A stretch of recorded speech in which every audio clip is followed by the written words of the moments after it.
Joined now by our CEO here at Crossroads, Lorna Duick. And Lorna, Greg. how you doing?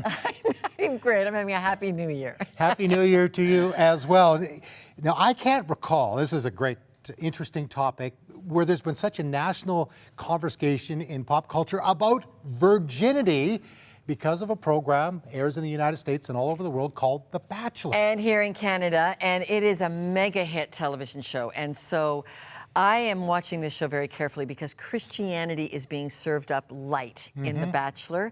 And virginity, as a woman, watching 30 young women throw themselves at a bachelor, challenging him that he, at 26, should still not be a virgin. It's like you said, it's a huge conversation that we need to speak.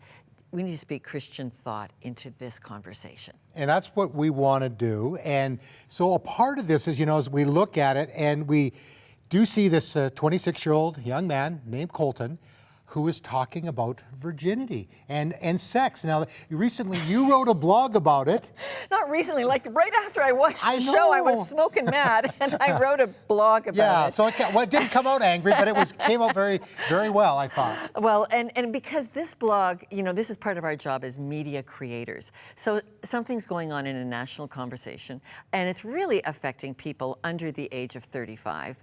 And we need to teach then clearly why virginity would be protected, why God might have an ideal for virginity. You can't trust the networks to do that. That's our job as Christian media creators to speak into that. And it happens, so let's just if you're watching and you're wondering, well, why would anybody be a virgin? It happens for Christian single men and women because they take seriously the biblical teaching on shaping their bodies and minds after the ideal of God's holiness. And there's about 8 clarion passages in the New Testament.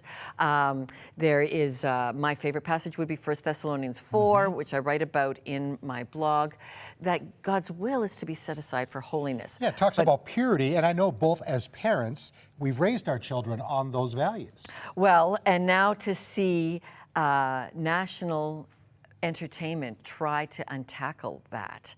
And it's a very interesting thing going on in The Bachelor right now. And we have a special interest on it on the Crossroads side. Yeah, there is a young lady named Cassie Randolph, and the program that we're producing, we're so excited about on Castle, called Young Once. And so she's one of the people that we follow around. Well, now she has been selected to be on The Bachelor. The most unlikely places. So how do we encourage young people to pursue holiness? So Cassie Randolph, of course, she's going to have our prayers because we feel like we have a special attachment to Cassie, who we'll be watching closely. She debuted on our show back in 2016 called Young Ones, which is a youth discipleship series that we've created. And we have just shaped people on their Christian values on campus. And we followed this cast of Young Ones this summer for a second season of the show. And that's where Cassie led us into her life on pre-Bachelor. Okay, so how she was following Jesus before she got to The Bachelor. And now we're watching how her journey on The Bachelor will play out. And you can watch Cassie and all of this series on Castle when it starts streaming on February 1. So it's a good example. Young Ones is our good example of how young Christians live and wrestle out their calling for Jesus, all amidst the pressures of being cool. Now, how important, Lorna, is it that we pray for Cassie and for other young Christians that are trying to live out those Christian values?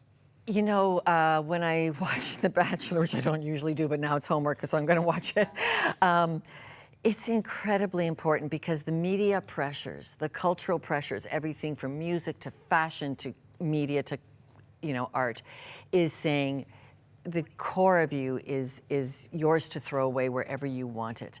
We need to pray, teach, model how to be great Christians. And, I think it sparked some interest as well for Young Ones. So you can go into thecastle.com, find out more about that, and watch the program. We'll be right back.